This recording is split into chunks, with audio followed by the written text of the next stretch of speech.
fencing, like we knew what we wanted, we don't know what the end product is going to be in terms of our.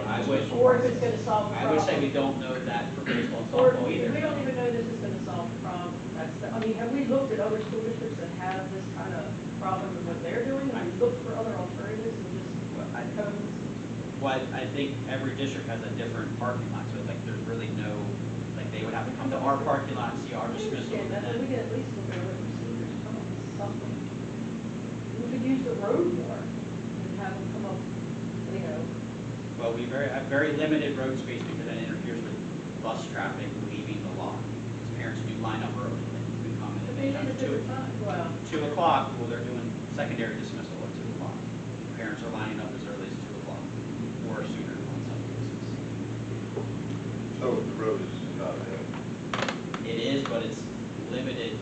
They have to not block the buses coming and going from our lot or vans coming and going. So it's like we're in a constraint and we just have to fix the constraint. So that's the argument is we can design it with the goal in fixing the transfer or the bus loop issue. I think that's the same context we did with athletics. It's the same thing. We have an end goal is fixing add parking and fix the loop, and we proceed. The board so chooses to do so. Safety and efficiency.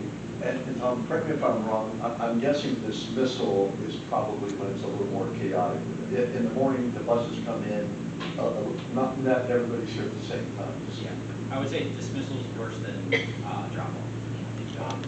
But what I'd like to see before we do that is a study if there are ways to where procedural changes can alleviate some of the problems with the facilities and the infrastructure we've already have. If we can do that, then we're going to need to come back to this with most likely next year, to then go back out to design, to then face the constraint later. So you mean like it takes the whole process, like for capital projects, we only come together in October. So we either pause on this for next year, and then when we get next October, we get authorized to design, and then could be a year and a half from then, because we all know design takes a long time, get approvals, permits, and everything. So that's just want to put that in context. When we pause now, we're pausing for at least a year. We should start having meetings. Start talking about. That would be a change in how we operate capital projects. We only do one time a year for capital projects. We can change that. That's just the way we has historically done. And I can bring them as they come up, and we can just approve them as they come up, one at a time. No, I think it's good to have the plan at the beginning, but I'm just saying, like, to only have one shot and this be, everything be sprung on us at the beginning, then like, That would be you give me authority to say we do it, and then we come back at a later date, but that would be, we're going to approve a capital project later on in the year, instead of now. That's just a difference of what we've done. Are other school districts, do they do it exactly the way we do it, or do people have a varying different type of policy or change procedure? I don't know that. I'm just saying, I mean, is this something that everybody does exactly like this? I don't know. All right. Tell So, me again why you think this is the answer. This loop, like I said, this design is not the answer. This design is just to get a visual aid that says, okay, we're trying to address the problem and fix it. So, like I said, that's why that's wrong. I don't know if we get hung up on this loop design, the parking lot structure, any of that, because it's open for refacing everything. We've already discussed moving the buses over and moving the parents over, all kinds of stuff. But it's going to have a cost no matter which option. so just for the sake of conversation, you guys pretty much have squeezed everything out of this thing that you can do.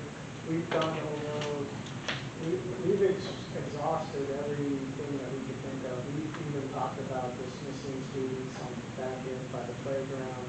We considered, changing the bus loop to interior, the parent pickup on the exterior lots. The big change this year was drop-off. That's working actually quite well, I think. We were able to see coming in a very orderly fashion. We were condition the parents very quickly to accept the new process, to pull forward and not stop in the middle, do that. But the concern now is there's a different dynamic at dismissal, parents are waiting for something, they're not just dropping off the child. So there's a. So you just talked about the front part, now you're talking about the back part. Yeah, we talked about all kinds of, we talked about using the basketball. We considered a lot of different options. This is all in the brainstorming concept, nothing concrete. We're not married to one idea over another at this point. We're simply looking at all of our options and trying to come up with the best one. And when does it become a safety issue? Or is it a safety issue now? Is it a safety issue now? We're out there daily monitoring and looking for those issues. The dismissal itself it's working at dismissal, but I think if we have an increase in population or anything like that, you're going to run into, the parking issue. You've got parents parking all along, creating congestion. We've reached out into the public street where we maybe, a traffic hazard. We've got parents ignoring the signs to turn left and causing traffic issues there. So we've notified the police on that, had discussions with them as well. So we're trying to do the best we can and make it as safe as possible. So if we see something unsafe, we certainly address it.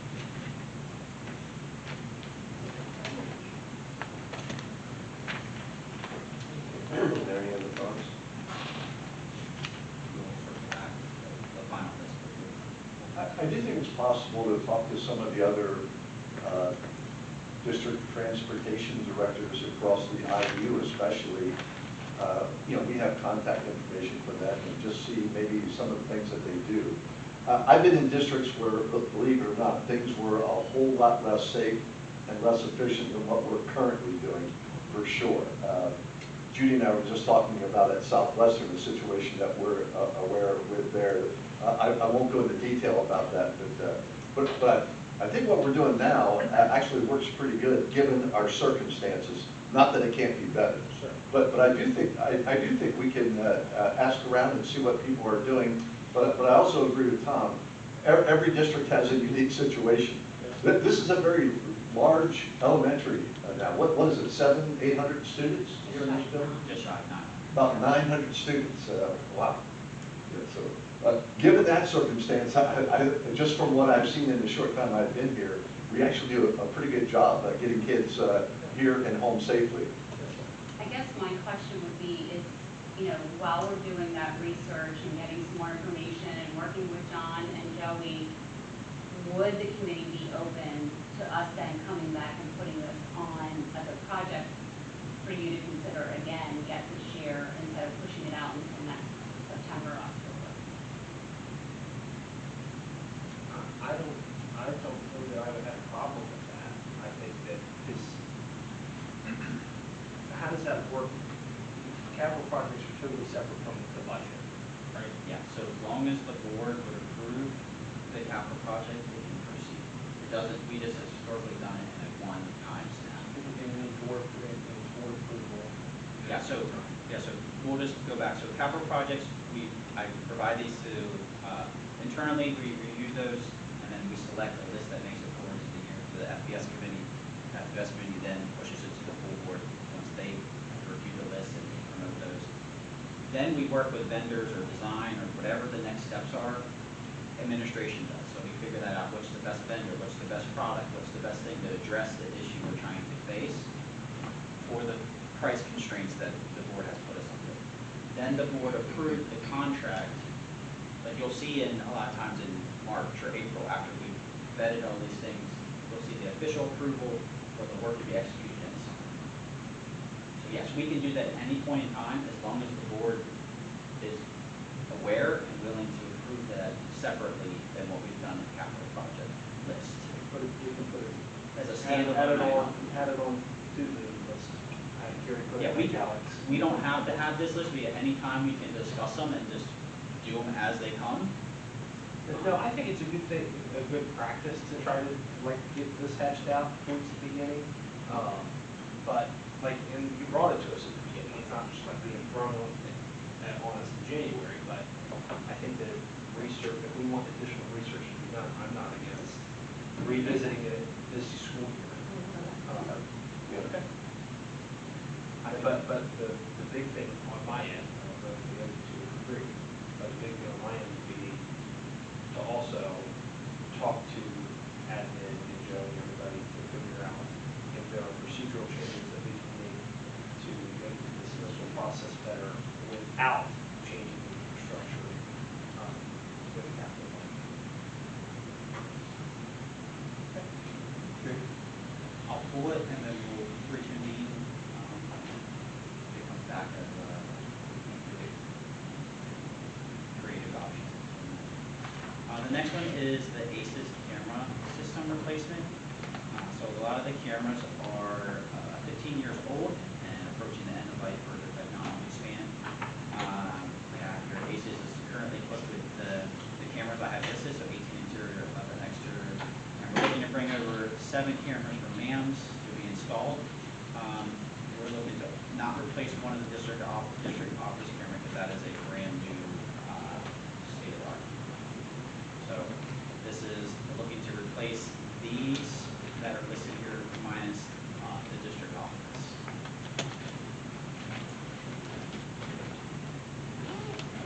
Any questions about the camera system? So will we begin to have some problems with these? They're aging out. The ability to pick up, we're supposed to have the ability to detect and report events. Sometimes it doesn't work the way we want to have an event, and then in the middle of the event, it just does it. I think that's an age and technology concern, so it's not ideal. But that's, 15 years, there's probably no support for the equipment. So, the technology's surpassed the equipment. They're functional, they're not doing what they could do with one of the systems because Are they to the point where you cannot service it? I don't know that there's support for them, they probably have to be replaced with a new product. If the technology just isn't there anymore. we usually replace as like all the way down, get a brand new replacement. These like, any technology, they have a very limited lifespan. So 15 years is actually quite a long time. Technology especially. You're not gonna be auctioning these off. No, I wouldn't be surprised if anybody could purchase.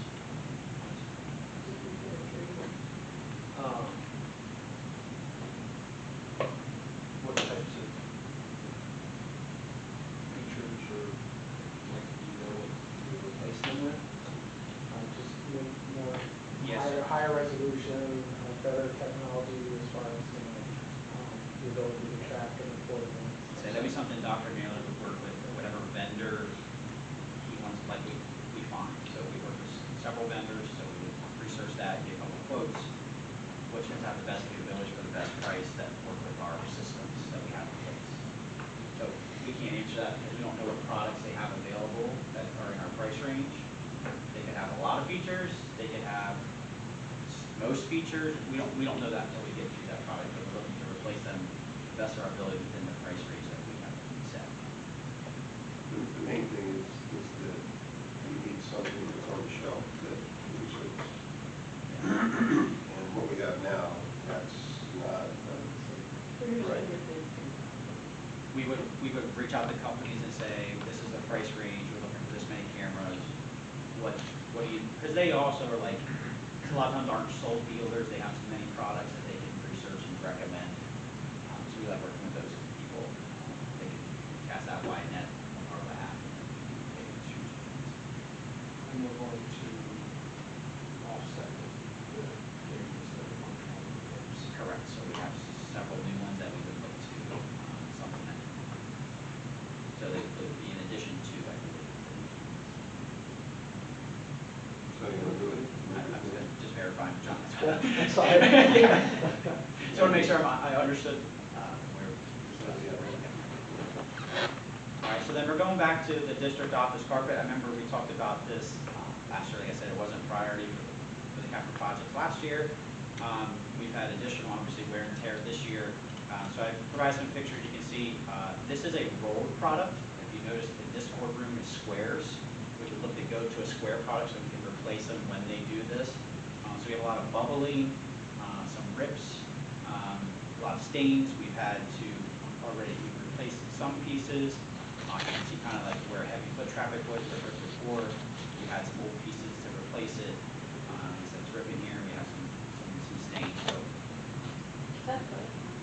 this is the teacher lounge slash, believe area, like their conference area.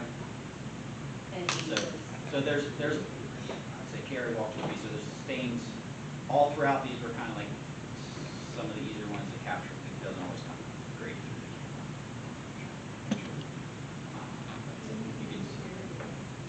So you can see that it's ripping and tearing. This is the original carpet, so this was put in 03. Everywhere else in the district besides district office, the teacher's lounge here in that west up room 219, and then the back part of the ACES front office. Everywhere else has the new squares. So it's 22.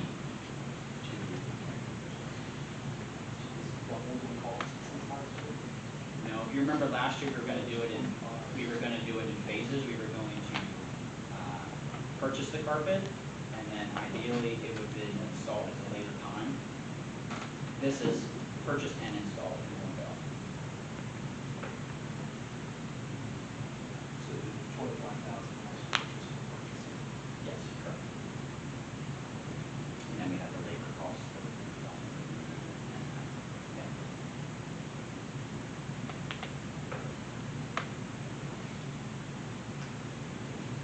And like I said, the paint is just self-explanatory. It's an opportunity to paint the district office. Doesn't have to be. It's an opportunity. It's a prime opportunity to carpets out. Paint. There's nothing on it.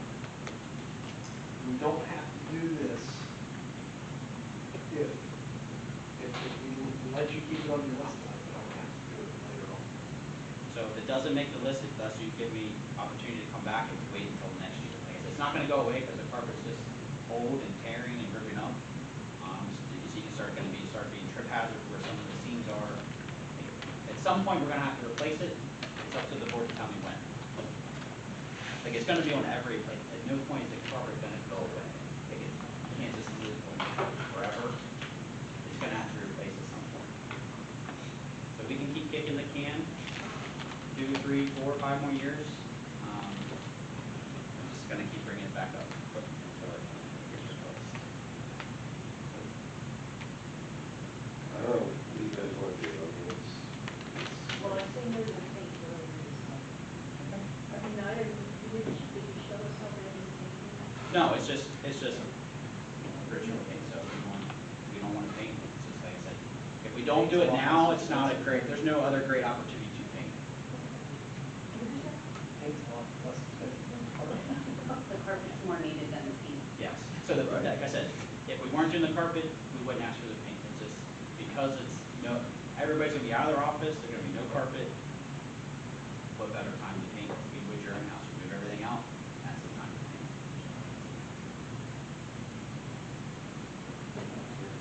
Well, this doesn't count.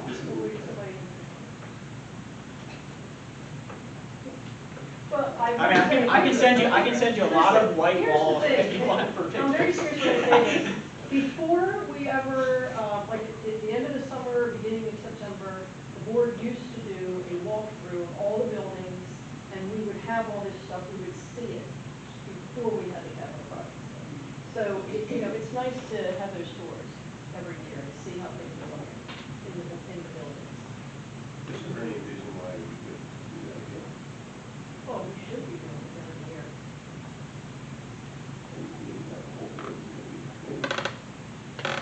Well, the full board usually ends up approving or not approving what we do. So, I mean, not everyone. Yeah, last year we walked the athletic spaces. It's just was in a direction to have walkthroughs, so I provided pictures. What do you guys want to do? If you really think it's gonna be a trimming job, I mean, but I'm not agree. I mean, I don't see it. But if we leave it on the capital projects list and approve the list this month, we still have to take further action to actually do the project, correct? So we would work and find the company, either through bid or CoStars or whatever means, and then we would approve that contract. But you've already approved the list, so you're pre-approving, there would be, But we're not approving when it's gonna happen. no, it happened, most likely will happen in the summer when it's most convenient for district office and other places to be located. But I mean, it goes to the full board for the final decision. Yes, so the list will go to the full board, and then the contract will go to the full board to have the final approval. Because the cost is just a placeholder, but actual, you want to approve the actual cost of the actual contract. But right now, you're giving us authority that says we are going to have this project at some point. Now, the parent loops are different things, that's a different beast and design and lot. So in other words, it's not a 100% commitment tonight. Correct. You still have time to consider options once you learn more about cost and That's correct. who our vendors going to be and so on. Right. That's what is making you a little nervous.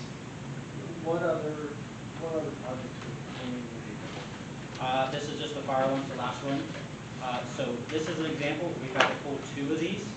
I remember we talked with Stephen about this. I found out more information, so they were setting off the fire alarm because they were faulty.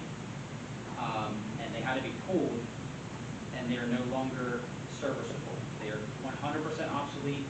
This would be just a replacement of the heads throughout the building. So right now there's 2. At any point they could continue progressively failing. This one in particular is in Laura Mesa's office, so her office has no fire alarm. So those are like the smoke detectors? Yeah, and they trigger the fire alarm in the fire department. So if she would have a fire in her office, it would have to be progressive to the next location for it to set off. So this is just a head replacement, but throughout the whole transportation building. So that's where that cost comes from. 100% non-service. The replacements